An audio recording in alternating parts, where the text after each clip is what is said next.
Mga chromatic po. Anong ginagawa? Nagtawa siya, tapos naharap niya na si Kuya. Dati ang pwesto ng higaan ko dun. Sino nakapwesto banda dyan? Sa dulo or... Sa pangalawa sa dulo. Si Clifford. Sobrang random mo nung... Tara, labas tayo. Si Francine, pinuntahan naman ang kwarto ng girls. Oh my God! Wow, linis! Nakatulog na ako dito Ito yung once. Talaga? Oo. I think mga 5 years ago, pina-acting kami ni Kuya. Yun yung task nag-acting na? namin. Kaso parang hindi ata kami hindi namin na-achieve.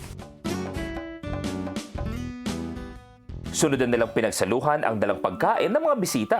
Wala kayo, di talaga ako nahiya kumuha. Mamaya Sige na, mauna na kayo. Si Seth mukhang na-miss ang bahay ni Kuya. Yun kayo ni Clifford. Maano lang ako. Nafe-feel mo yung nostalgia. Hindi ko... Thank you. It's Christmas Day. Ilan days kayo nag-stay? 2 months. 2 months din. Sila. New Year and Christmas New Year. Thank you po sa handa. Yun, kahit tayo kan. Gusto mo bibingka? Bibingka. Okay lang. Bo, ate na. Para may ano sila. Okay na, sa inyo yan. Sa inyo na yan. Ano pa? Thank you. So, kamusta ang bahay? Sino pinaka-natanda sa inyo? Hindi ko po. Ay, 20. Sino bunso? Ako, 16 lang din ako nung PBB ako. Nung nandito ka po, saan ka naman Siguro yung yung hindi ako sanay umarap nun sa tao. Yung mga task kasi masaya siya gawin eh.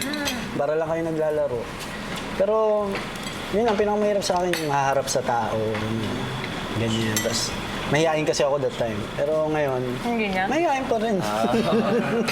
Sa pagbabalik tanaw ni Seth, mukhang mas nakarelate pa ang housemates.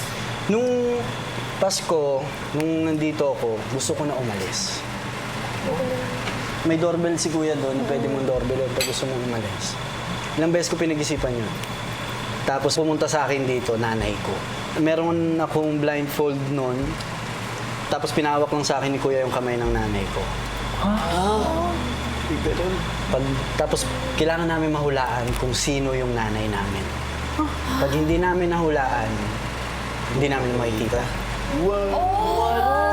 And paglapit pa lang ng nanay ko, alam na alam ko ng kamay niya.